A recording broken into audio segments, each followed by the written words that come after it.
ஒரு மௌனகுரு சாமிகள் தவம் இருந்த சிறப்பிற்குரிய இடம் இந்த இடம்ங்கிறது இதோடைய முதல் சிறப்பு. திருவண்ணாமலையை சுற்றி வந்த அந்த கிரிவலம் வந்த பலன் இங்க கிடைக்கும். மரத்தை பொறுத்தளவுல இலைகள் எப்பொழுதுமே காயாது.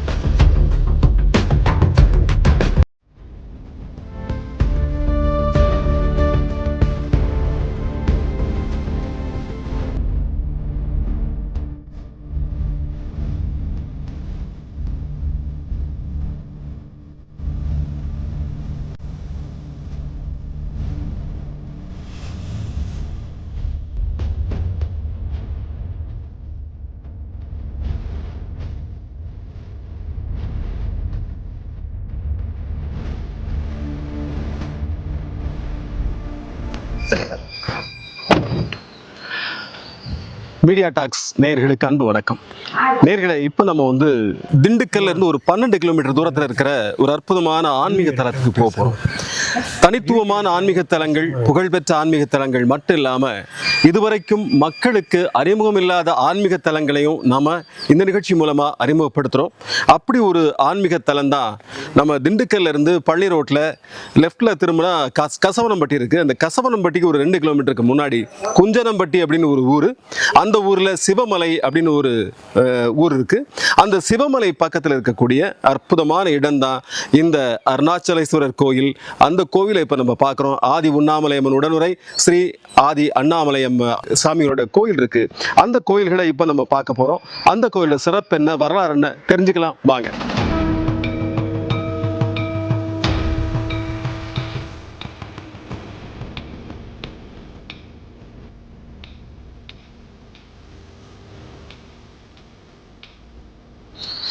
சார் வணக்கம், வாங்க. வணக்கம், வாங்க வா. நேர்களே, ஒரு அற்புதமான நண்பர். இன்னும் சொல்ல போனால் ஆன்மீக விஷயங்களில் அதிக ஈடுபாட்டோடு இருக்கக்கூடிய ஒரு அற்புதமான ஆளுமை அப்படின்னு சொல்லலாம். அன்பிற்குரிய ஐயா மணிமாறன் அவர்கள் இப்போ நம்ம பக்கத்தில் இருக்காங்க. இந்த கோவிலை பற்றின வரலாறுகளை, சிறப்புகளை ஐயா அவங்க நமக்காக சொல்ல போகிறாங்க. கேட்டு தெரிஞ்சுக்கலாம், கோயிலையும் பார்க்கலாம் வாங்க. ஐயா சொல்லுங்கள், எப்படி இருக்குது உங்களுடைய இந்த நாள் அனுபவம், எப்படி இருக்குது? வணக்கம். அது மிக ஒரு சிறப்பான ஒரு அற்புதமான நாள். இன்றைய தினம் என்பது அமாவாசையும் நல்ல ஒரு நாளுமாக சனிக்கிழமை அமாவாசை வந்திருக்கு, அமைந்திருக்கிறது.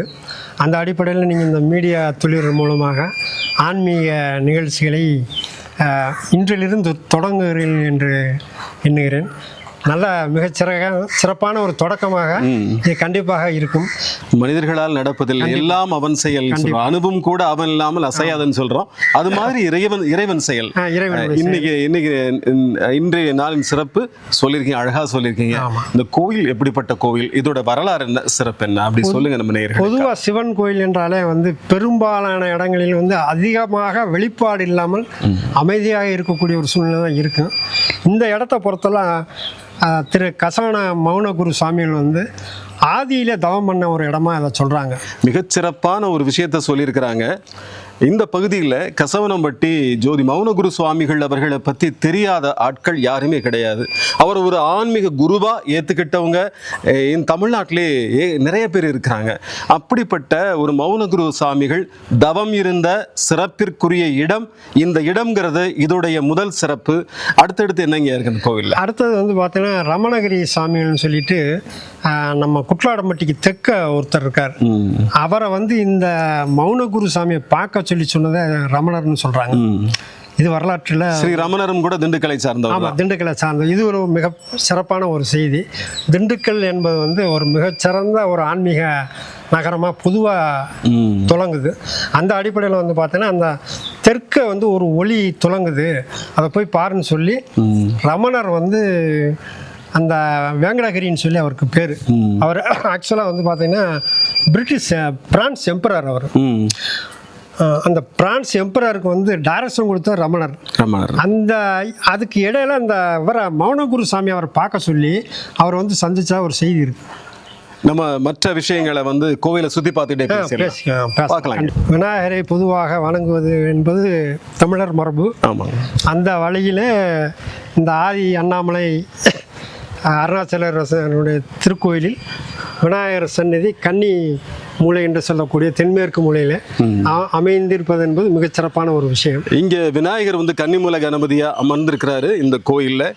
சிறப்பான இந்த கோயிலில் முதல் சந்நிதியா நம்ம கணபதியோட கோயிலை, விநாயகரோட கோயிலை நம்ம பார்க்குறோம். அடுத்ததா நல்ல ஆலமரம், பூங்கன், இது மாதிரி இயற்கை சூழல்ல வந்து தலவிருட்சமா இந்த மரம் இருக்கு. இருக்கலாம். தலவிருட்சமா ஒரு ஆலமரம் இங்க இருக்கிறத நம்ம பார்க்கலாம். ஆலமரம், அழகான ஒரு ஆலமரம். ஒவ்வொரு கோயிலுக்கும் ஒரு தலவிருட்சம் இருக்கு. இங்க தலவிருட்சமா ஆலமரம் இருக்கிற அந்த காட்சியை நம்ம இங்க பார்த்துட்டு இருக்கோம். திருவண்ணாமலையில் எப்படி வந்து அட்டலிங்கங்கள் வந்து வைக்கப்பட்டு இருக்கிறதோ அதே போன்ற ஒரு அமைப்பில் இந்த கோயிலும் எதிர்காலத்தில் இந்த அட்டலிங்கங்களையும் பிரதிஷ்டை பண்ணி 8 திக்குகளை குறிக்கிற மாதிரி, 8 திசைகளையும் குறிக்கிற மாதிரி அஷ்டலிங்கங்கள் இங்கே இருக்கு. 8 லிங்கங்கள் இங்கே இருக்கிறத நம்ம பார்க்குறோம். இந்த கோயிலோட சிறப்பம்சங்களில் இந்த அஷ்டலிங்கமும் ஒன்று அப்படின்னு சொல்லிட்டு நம்ம சார் சொல்லிட்டு இருக்காங்க. அதை இப்போ பார்த்துட்டு இருக்கோம். அந்த அஷ்டலிங்கத்தை நம்ம இப்போ பார்க்குறோம். அஷ்டலிங்கத்தை அடுத்த பொழுது முருகனுடைய சன்னதி வேலை அடையாளமாக வைத்து இங்கே பிரதிஷ்டை பண்ணப்பட்டிருக்கு. திண்டுக்கலோட சிறப்புகள் ஒன்றுன்னு கூட சொல்லலாம் இல்லைங்க. திண்டுக்கலோட சிறப்புகள் ஒன்று என்னன்னு பார்த்தீங்கன்னா பழனியை 3ஆம் படை வீடு அப்படின்னு சொல்லுவாங்க. எப்படி இந்த பக்கம் வந்துருங்க, 3ஆம் படை வீடுன்னு சொல்லுவாங்க. அந்த 3ஆம் படை வீட்டுக்கு அடையாளமா இங்க அமைஞ்சிருக்கிற இதோ அற்புதமான அந்த அடையாளவேல் முருகப்பெருமானுடைய சந்நிதின்னு கூட சொல்லலாம். இது இப்படிப்பட்ட இடங்கள் தான் ஒரு காலத்துல வழிபாட்டு தலங்களா இருந்தது. தமிழ் கடவுள்னு சொல்றோம். தமிழ் கடவுளா இருந்தப்ப அவருக்கு பெரிதா உருவமெல்லாம் கொடுக்கப்படலை. அப்போ ஒரே ஒரு சின்ன கல்லை தான் தன்னோட நம்பிக்கையா வச்சு பார்த்துட்டு இருந்திருக்காங்கிறதுக்கு அடையாளமா அந்த கல் இங்க வந்து முருகனுடைய ஒரு அற்புதமான அடையாளமா இங்க இருக்கிற காட்சியை நம்ம பார்க்கிறோம்.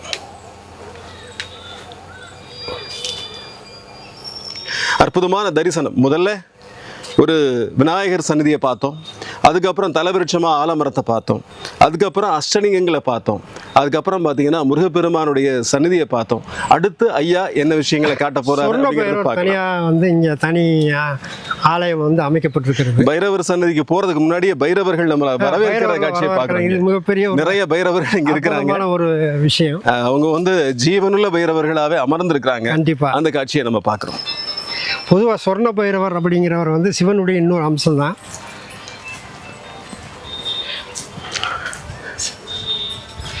சிவனுக்கு உரிய வந்து மகிழ மரம் சொல்லக்கூடிய மரங்கள் வந்து அந்த இடத்துல வந்து வழியிலேயே வச்சிருக்கிறாங்க. திருவண்ணாமலையில் ஸ்தல விருட்சமாக மகிழ மரம் இருப்பதாக சொல்லப்படுகிறது. அதே மகிழ மரம் இந்த திருத்தலத்தில் அமர்ந்திருப்பது திருவண்ணாமலை ஊர்ஜிதப்படுத்துவது போன்ற ஒரு அமைப்பில் இது அமைந்திருப்பது மிக ஒரு சிறப்பான ஒரு அம்சம். இந்த மரத்தை பொறுத்தளவில் இலைகள் வந்து எப்பொழுதுமே காயாது. அந்த துளிர்கள் வந்து விட்டாலுமே எப்பவும் பசுமையாக இருக்கக்கூடிய ஒரு மரம். பூக்கள் வந்ததுனாக்கா உங்களுக்கு வாசனை வந்து மிக அற்புதமாக இருக்கும் இந்த மரத்தில். இதுதான் அந்த மயில மரத்தினுடைய சிறப்பு.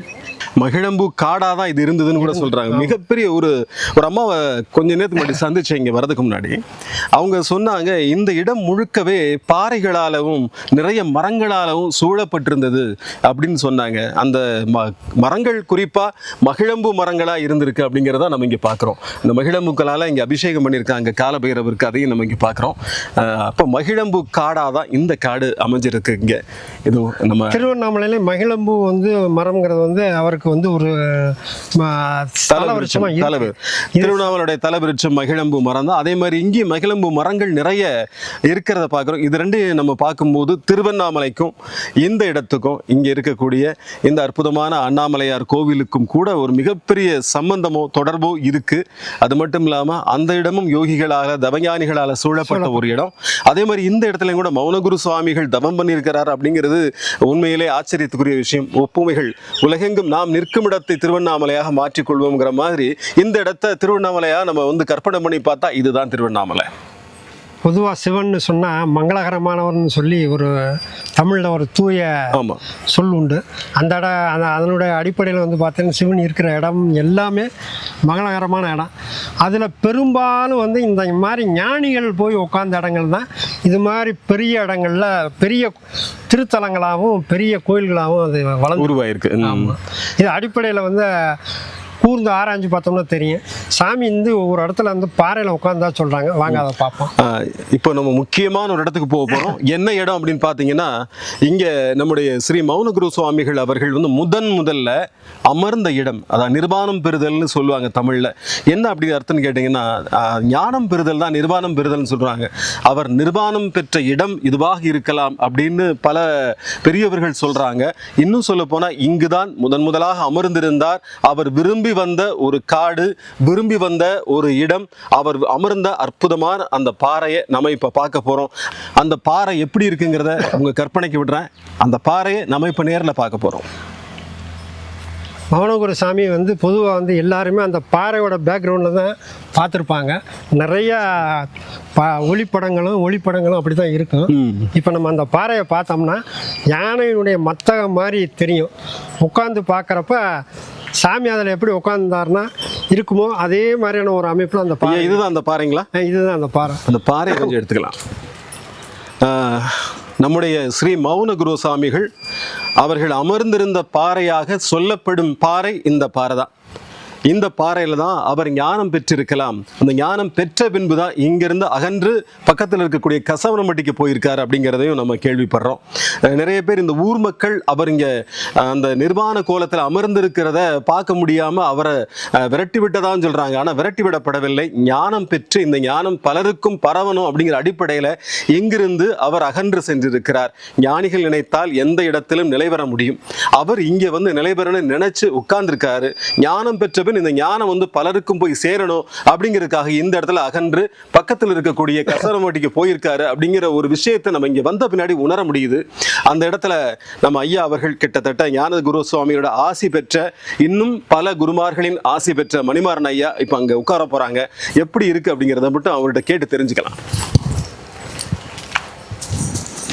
இந்த பாறையில் வந்து அமர்றப்ப கிட்டத்தட்ட ஒரு மத்தகத்தின் மீது அமர்ந்தால் என்ன உணர்வு வருமோ அந்த உணர்வு வந்து இந்த பாறையில் வந்து வெளிப்படும்.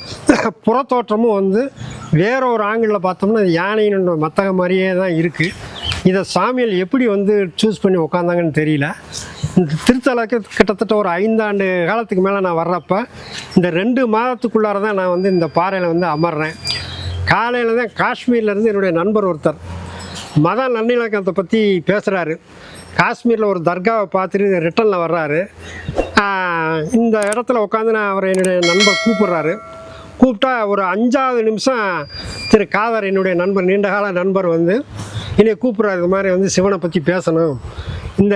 எங்கே சார் இருக்கீங்கிறப்ப நான் ஒரு சிவன் கோயிலில் இருக்கிறேன்னு சொல்கிறப்ப இதை விட மிக அற்புதமான ஒரு விஷயம் வேறு ஒன்றும் இருக்கிறதுக்கு வழி இல்லை. ஸோ இன்றைய நாள் வந்து அருமையான ஒரு நாள்.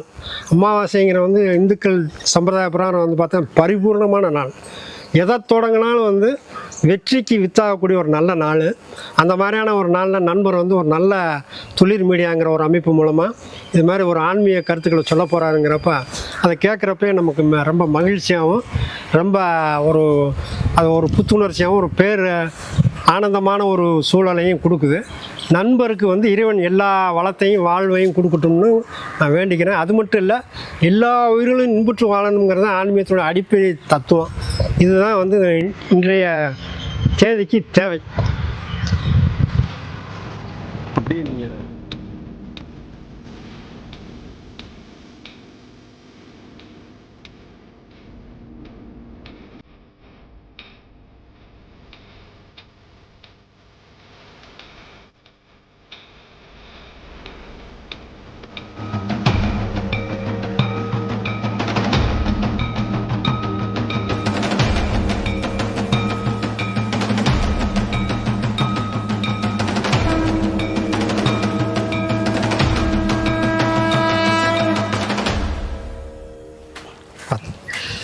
பொதுவாக வந்து எந்த திருத்தலங்கள்லையும் வழிமுறைகள்ங்கிறது சில விஷயங்கள் இருக்குது.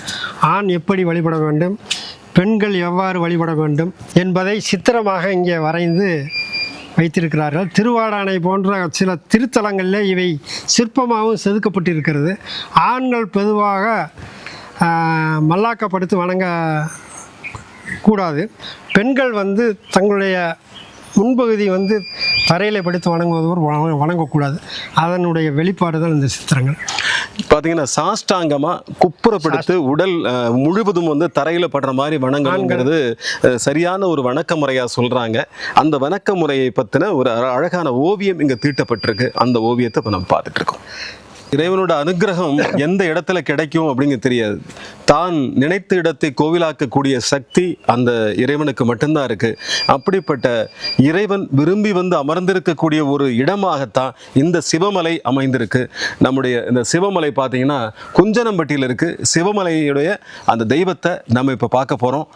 அண்ணாமலையாரை பார்க்க போறோம். வாங்க தரிசிக்கலாம். பொதுவாக சிவனுக்கு முன்னாடி வந்து நந்தி எம்பெருமான் வந்து வாகனமாக இருக்கிறதுங்கிறது வந்து சிவன் கோயிலுடைய சம்பிரதாய அமைப்பு. அதன்படி ஒரு அற்புதமான ஒரு நந்தியை இங்கே வடிவமைச்சிருக்கிறாங்க. சண்டிகேஸ்வரருடைய அந்த திருவுருவத்தை இப்போ நம்ம பார்த்துட்டு இருக்கோம். அந்த சண்டிகேஸ்வரருடைய திருவுருவத்துக்கு வலது பக்கத்தில் ஒரு சின்ன சந்நிதி இருக்கு. அந்த சந்நிதி என்ன அப்படின்னு ஆதி அண்ணாமலை அம்மன் திருவண்ணாமலையில் எப்படி வந்து இருக்குதோ அதே மாதிரி வந்து அம்மனுடைய திருசந்நிதி. அம்மையாகவும் அப்பனாகவும் இருந்து இந்த உலகத்திற்கு அருள் பாலிக்கக்கூடிய சிவபெருமானின் இடப்பகுதியில் அமர்ந்திருக்கக்கூடிய அருள்மிகு ஆதி உண்ணாமலை அம்மனை இப்போ நம்ம பார்த்துட்டு இருக்கோம். அதுக்கு அடுத்தது பிரதான சன்னதி அற்புதமான ஆதி அண்ணாமலையாரை இப்போ நம்ம தரிசிக்க போகிறோம். சிவ திருலிங்கமேனி இங்கே அழகாக பண்ணி வச்சிருக்கிறாங்க. கட்டியது ராஜராஜ சோழனாக இருந்தாலும் சரி, ஒரு சராசரி மனிதனாக இருந்தாலும் சரி, அந்த பெயர் நிலை பெற்று நின்றிருக்கும். இந்த கோவிலை கட்டியவரின் பெயர் திரு பாலாஜி அவர்கள். உண்மையிலேயே சிவபெருமானுக்கு கோவில் எழுப்புவதில் அரசனாக இருந்தாலும் சரி, அடிமட்டத்தில் இருக்கக்கூடிய சாதாரண பாமராக இருந்தாலும் சரி, அவர்களுக்கு இறைவனின் அருள் பரிபூர்ணமாக இருக்கும். இந்த கோவிலை இந்த அமைதியான இடத்திலே அமைந்த அந்த அற்புதமான திரு பாலாஜி அவர்களுக்கு எங்களுடைய நன்றிகளையும் வாழ்த்துகளையும் இந்த வேளையில் தெரிவிச்சுக்கிறோம். பாலாஜி அவருடைய நண்பர்கள்லாம் சேர்ந்து மக்கள் எல்லாம் சேர்ந்து தான் அதை கான்ட்ரிபியூட் பண்ணி எல்லாரும் வந்து சேர்ந்து தான் அதை வந்து ஊர் கூடி தேர் இழுக்குங்கிறது வந்து தமிழ் பண்பாடு. அந்த அடிப்படையில் அதை அமைச்சிருக்கிறாங்க. அவர் சொன்னது மிகச்சரி. ஊர் மக்கள் எந்த ஒரு கோவிலை சிறப்பித்து அந்த கோயிலை போய் வழிபடுறாங்களோ அந்த கோயில் தான் நின்று நிலை பெறும். பல கோவில்கள் இருந்த இடமே தெரியாமல் போயிருக்கின்றன. மக்கள் வழிபாடற்ற கோயில்கள். அந்த கோவிலில் குடியிருக்க தெய்வமே விரும்பாதுன்னு சொல்லுவாங்க. அப்படிப்பட்ட கோயில்கள் எல்லாம் நம்ம பார்த்துருக்கிறோம். ஆனால் இந்த கோவில் மக்களால் விரும்பி வழிபாடு செய்யக்கூடிய ஒரு கோவிலா இருக்கு. இந்த கோவில் நிறைய பேர் திருவண்ணாமலையாகவே கருதி இந்த கோவிலை வழிபட்டு இருக்காங்க. நீங்க அந்த கோவிலை இப்ப நம்ம பார்த்துட்டு இருக்கோம். தெய்வத்தை பார்க்கிறோம். அந்த தெய்வத்துடைய அருள் இந்த நிகழ்ச்சியை பார்த்துக்கிட்டு இருக்கக்கூடிய அத்தனை பேர் மீதும் பரிபூரணமாக நின்று நிலவ நாம் வேண்டிக் கொள்வோம். நண்பர் மிக அற்புதமாக வந்து இந்த திருத்தலத்தை பற்றி எடுத்து உரைத்தார். அது நம்மளுடைய இதில் நடக்கல, சிவனுடைய ஒரு அனுகிரகத்தில் இது நடந்திருக்குன்னு சொல்லி நிச்சயமாக நம்பலாம். உண்மைதான் ஐயா சொல்ற மாதிரி அவன் அன்றி ஓர் அணுவும் அசையாது அப்படின்னு சொல்லுவோம். இறைவன் இல்லாமல் எந்த செயலும் இங்கு நிகழ்வதில்லை. ஒரு காற்று வீசுவதிலாகட்டும், ஒரு கல் விழுவதிலாகட்டும், மலை சரிவதிலாகட்டும், வானம் இருள் சூழ்வதிலாகட்டும், எல்லாவற்றிலும் இறைவனின் முகத்தை நாம் பார்க்கிறோம். இறைவனின் தரிசனத்தை ஒவ்வொரு இயற்கையிலும் பார்க்கிறோம். இன்று கூட பார்த்தீங்கன்னா நம்ம வந்திருக்கிற இடம் மௌன குரு அவர்கள் அமர்ந்த ஒரு இடத்துக்கு நம்ம வந்திருக்கிறோம். வானம் கூட மௌனமாக மௌன வெயில் இங்கே நிலவிக்கிட்டு இருக்க ஒரு சூழலை நம்ம பார்க்கிறோம். வெயிலும் இல்லை, மழையும் இல்லை, வானம் மௌனமாக இருக்கிறது. நீ மௌன குருவின் இடத்திற்கு வந்திருக்கிறாய் என்பதை இயற்கை வந்து நமக்கு சொல்லாம சொல்ற ஒரு காட்சியை இந்த இடத்துல நம்ம பார்த்துட்டு இருக்கோம். உண்மையிலேயே இது இயற்கையின் மொழி அப்படிங்கிறத நம்ம புரிஞ்சுக்கிறோம். இறைவன் பேசக்கூடிய மொழி இயற்கை. அந்த இயற்கையின் மொழியை நம்ம இங்க புரிஞ்சுக்கிட்டு இருக்கோம். அதான் உண்மை ஐயா சொன்ன மாதிரி. கண்டிப்பா இறைவனுக்கு நிகரான வந்து யாருமே இல்லை. இறைவனுடைய கட்டளைப்படி நடக்கிறது வந்து இயற்கை. இயற்கை இல்லைன்னா உலகம் எதுவுமே இல்லை, எந்த உயிரினமே இல்லை. அந்த அடிப்படையில் நீங்கள் வந்து மிக அற்புதமாக வந்து விளக்குனீங்க. இன்றைய சூழல் வந்து அருமையாகவும் அற்புதமாகவும் வந்து நடந்திருக்கு. இது எல்லாம் இறைவனுடைய செயல் தான்.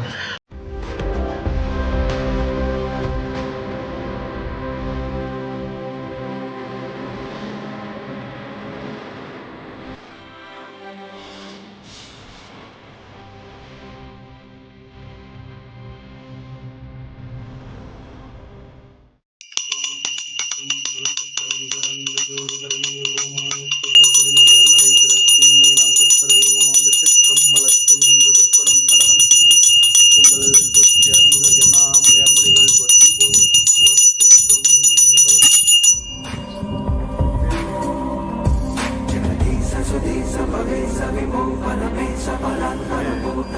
ஒரு அற்புதமான கோவிலில், சிவமலை குஞ்சனம்பட்டி கோவிலில் நிற்கிறோம். இந்த கோவிலை கட்டி மக்கள் பயன்பாட்டுக்காக கொடுத்து மக்களோடு இணைந்து இந்த கோவிலை கட்டியவர் நம்முடைய அருமை அன்பர் பாலாஜி அவர்கள். அவங்க இங்கே இருக்கிறாங்க. இந்த கோவிலை கட்டியதுக்கான காரணம் என்ன, இங்கே என்னெல்லாம் விசேஷங்கள் அப்படின்னு அவருக்கு எடுத்து தெரிஞ்சுக்கலாம். சொல்லுங்க ஐயா. சாமி அண்ணாமலையாரோட பெருங்கருணையால் எங்களுக்கு ஒரு ஆலயம் எழுப்பணும்னு தோணுச்சு.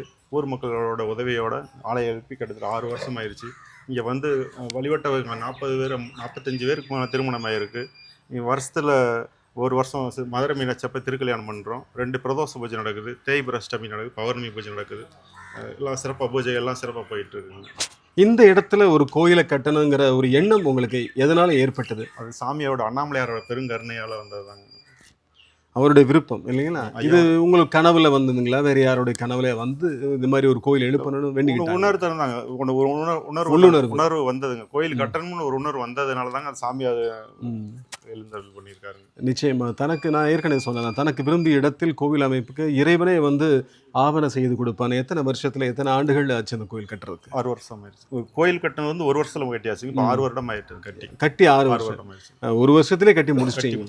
இந்த கோயில் கட்டின முன்னாடி ஏதாவது சில விஷயங்கள் மாற்றங்கள் நடந்திருக்கும், அதை நீங்க உணர்ந்தீங்களா? வெளி மக்களுக்கு நிறைய வந்து எனக்கு வந்து சாமி சொப்பனத்துல கனவுல வந்திருக்காரு. நிறைய பேரும் நம்மகிட்ட கூறியிருக்காங்க. கனவுல உங்களுக்கு வந்திருக்காங்க? எனக்கு வேறவங்களுக்கு கனவுல நிறைய வந்திருக்காங்க. என்ன மாதிரியான? ஒருத்தருக்குன்னா அப்ப இருந்திருக்காரு, ஒரு அந்த ஆடு மேய்க்கிற மாதிரிலாம் கனவு வந்து ஆடு மேய்க்கிற மாதிரி கனவு வந்து அது வந்து உயிருக்கு ஆபத்து வரும்னு சொல்லுவாங்க. உடனே இந்த ஒரு நந்தி ரூபத்துல ஒரு மாடு, காளை மாடு போய் அவரை முட்டி வெளியே அந்த இடத்த விட்டு ஓட்டுதுங்க. அந்த மாதிரி கனவு உண்டா. தருமத்துப்பட்டியில ஒரு பொண்ணுக்கு வந்து சாமி வந்து கனவுல காமிச்சு அந்த அம்மா வந்து என்கிட்ட இங்க வந்து கோயிலில் வந்து சொல்லி எனக்கு ஐயா கனவுல வந்தாரு, அதெல்லாம் எங்க கோயிலுக்கு வந்திருக்குன்னு சொன்னாங்க. பக்கத்தில் அனுமந்தரங்கோட்டக்காரங்களுக்கு வந்து அவங்களுக்கு கனவுல வந்து சாமி நான் கொஞ்சம் நம்மள குடியிருக்குன்னு சொல்லி அவங்க கனவுலேயே சொல்லி வந்து இங்கே வந்து கோயில் வந்து பார்த்துட்டு போய் அவங்க கோயில் கட்டி இப்போ கும்பாபிஷேகம் வச்சு முடிச்சிட்டாங்க. இப்போ எல்லாம் வர ஆரம்பிச்சிட்டாங்களா? நிறைய பேர் நிறைய மக்கள் வந்துகிட்டு. நிச்சயமா உங்களை வந்து கண்டிப்பாக பாராட்டணும். எத்தனையோ மக்கள் வந்து தன்னுடைய மன ஆறுதல் தேடி வரக்கூடிய ஒரு இடமா இந்த இடம் இருக்கு. வந்தாலே ஒரு பசுஞ்சோலையா, ஒரு அமைதியான நகர சந்தடிகள் எல்லாம் விட்டு உள்ளே வரும்போது வந்து ஒரு அற்புதமான ஒரு அமைதியான இடமா இந்த இடம் இருக்கு. இந்த இடத்தை அமைச்சதுக்கு உங்களுக்கு எங்களுடைய சேனல் சார்பாக நன்றி தெரிவிச்சுக்கிறேன். என்னென்ன விசேஷங்கள்லாம் இங்கே நடக்குது? 2 பிரதோஷம் நடக்குது மாசத்துல. 2 பிரதோஷம் நடக்குது. தேய்பிர அஷ்டமி பைரவருக்கு பூஜை நடக்குதுங்க. பௌர்ணமி பூஜை அம்பாளுக்கு நடக்குதுங்க. 8 அஷ்டத்துக்கு பாலகர் கொண்டு வச்சிருக்குங்க. ஒரு ரவுண்டு வந்து 1/2 கிலோமீட்டர் 24 சுற்றி சுற்றணும்னா திருவண்ணாமலையை சுற்றி வந்ததுக்கு சமங்க. போக முடியாதவங்க இந்த இடத்துல அண்ணாமலையாருன்னு பேர் வந்தனால தான் அந்த 8 அஷ்டத்துக்கு கொண்டு வந்தாங்க. வேற சாமியோட பேர் வந்து கொண்டு வந்திருக்க மாட்டோம். ஒரு ரவுண்டு வந்தா 1/2 கிலோமீட்டர் 24 சுற்றி வந்தோம்னா திருவண்ணாமலையை சுற்றி வந்ததுக்கு சமங்க. அங்கே போக இயலாதவங்க இங்கே ஐயா வழிபட்டுக்கலாங்க. நிச்சயம். ஐயா அவங்க சொல்லும்போது திருவண்ணாமலையை சுற்றி வந்த அந்த கிரிவலம் வந்த பலன் இங்கே கிடைக்கும் அப்படின்னாங்க. அதற்கான அஷ்டலிங்கங்கள் இங்கே வச்சிருக்கிறாங்க. அந்த அஷ்டலிங்கங்களை சுற்றி வரும்போது கிட்டத்தட்ட 14 கிலோமீட்டர் கிரிவல பாதை திருவண்ணாமலையில். இது வந்து ஒரு 1/2 கிலோமீட்டர் இருக்குன்னு வச்சுக்கலாம். இது 28 முறை வலம் வந்தால் திருவண்ணாமலையை சுற்றிய பலன் இங்கே கிடைக்குங்கிறது ரொம்ப அழகாக சொல்லியிருக்கீங்க. உண்மையிலேயே இங்கே வரக்கூடியவர்களுக்கு திருவண்ணாமலைக்கு போன பலன் இங்கே கிடைக்கும் அப்படிங்கிறது ஒரு கிடைக்கும். இந்த இடம் ஒரு மன நிறைவை தருது. வந்து அமர்ந்ததும் பார்த்தீங்கன்னா புறச்சத்தங்கள் எதுவுமே கிடையாதுங்க. வண்டி வாகன சத்தமோ இல்லை இனி நவீன அறிவியலோட தொல்லைகளோ இல்லை இந்த இடத்துல. அதுதான் முக்கியமான விஷயம். அப்படிப்பட்ட ஒரு அமைதியான இடத்துக்கு வரணும்னு நிறைய பேர் நினைப்பீங்க. இந்த இடத்துடைய இதை நம்ம வந்து டிஸ்கிரிப்ஷனில் கொடுக்குற லொக்கேஷனை கண்டிப்பாக நீங்கள் வந்து இங்கே வந்து பார்க்க வேண்டும். இன்னும் இந்த இடத்தில் வந்தால் கண்டிப்பாக ஐயா அடிக்கடி இங்கே வரதா சொல்கிறாங்க. ஒவ்வொரு முறை வரும்போது இந்த இடத்துல உங்கள் மனநிலை எப்படி இருக்குங்கய்யா? அதாவது மனமற்ற நிலையை நோக்கி போகிறது ஆன்மீகத்தின் உச்சம். பட் நம்ம இங்கே வர்றப்ப அந்த மனமற்ற நிலையை நம்ம உணர்வோம். எல்லாரும் உணர்றாங்களான்னு சொல்ல முடியாது. மேம்பட்ட நிலையை நோக்கி போகணும்னு வர்றவங்க சிவத்தை நோக்கி வர்றப்ப ஆட்டோமேட்டிக்காக மனமற்ற நிலை வந்துடும். அது இங்கே இருக்குது. உண்மைதான். ஒரு அற்புதமான ஒரு சமநிலை. மனம் எப்பவுமே சமநிலை படணும்னு சொல்லுவாங்க. அந்த சமநிலையை இங்கே நம்ம உணர்றோம். இவ்வளவுதான் உலகம், இது போதும் அப்படிங்கிற ஒரு மன நிறைவு. அந்த மன நிறைவு வரும்போதே நாம் எல்லாவற்றையும் கடந்து விட்டவர்களாகிறோம். யார் கடப்பார் எல்லாவற்றையும் அப்படின்னு கேட்டீங்கன்னா கடவுள். உள்ளே எல்லாவற்றையும் கடக்கக்கூடியவர் தான் கடவுள். அப்ப மனிதனை அத்வைத நிலைன்னு சொல்லுவாங்க. துவைதம்னா இருநிலையா இருக்கிறது. மனிதன் கடவுள்னு 2 நிலையா இருப்பாங்க. அத்வைதம்ங்கிறது இருநிலையாக இல்லாமல் இறைவனும் மனிதனும் கிட்டத்தட்ட ஒரு நிலையில் இருக்கக்கூடிய ஒரு நிலையை தான் நம்ம அத்வைதம் சொல்லுவோம். அப்படிப்பட்ட அத்வைத நிலைக்கு நம்ம இங்கே வரக்கூடிய ஒரு சூழல் ஏற்படுங்கிறதையும் இந்த தளத்திலிருந்து நம்ம உணரலாம். நம்முடைய தெற்கு பக்கத்தில் இருக்கக்கூடிய திண்டுக்கல்லுக்கு அருகில் இருக்கக்கூடிய திருவண்ணாமலைக்கு அனைவரும் வாருங்கள். ஒரு தலத்திற்கு நாம் செல்ல வேண்டும் சொன்ன முன்னாடி நான் நின்றிருக்கக்கூடிய தலமே திருவண்ணாமலைக்கு சமமான இடம், நீங்க அங்க வந்து பாருங்கன்னு சொல்லி இந்த இடத்துக்கு நம்மளை வரவழைச்சு இவ்வளவு தூரம் சுத்தி காட்டி இந்த இடத்தோட அற்புதங்களை எல்லாம் சொல்லி நம்மளை வந்து பிரமிக்க வச்ச நம்முடைய ஐயா மணிமாறன் அவர்களுக்கு இந்த வேளை நன்றி தெரிவிச்சுக்கிட்டு நிகழ்ச்சியை நிறைவு செய்வோம். தொடர்ந்து பாருங்க. நிறைய விழான்னு சொல்லுவாங்க இல்லையா, நிறைய விழாக்கள் இது மாதிரி வர இருக்கு. உங்களுக்காக நிறைய இடங்களுக்கு போறோம், நிறைய கோவில்களுக்கு திருத்தலங்களுக்கு பயணப்பட போறோம். உங்களுக்காக தொடர்ந்து வரப்போகுது. தொடர்ந்து பாருங்க நம்முடைய மீடியா டாக்ஸ் சேனலை. நன்றி, வணக்கம். இந்த நிகழ்ச்சியை இப்போதைக்கு நிறைவு செய்வோம். மீண்டும் சந்திப்போம்.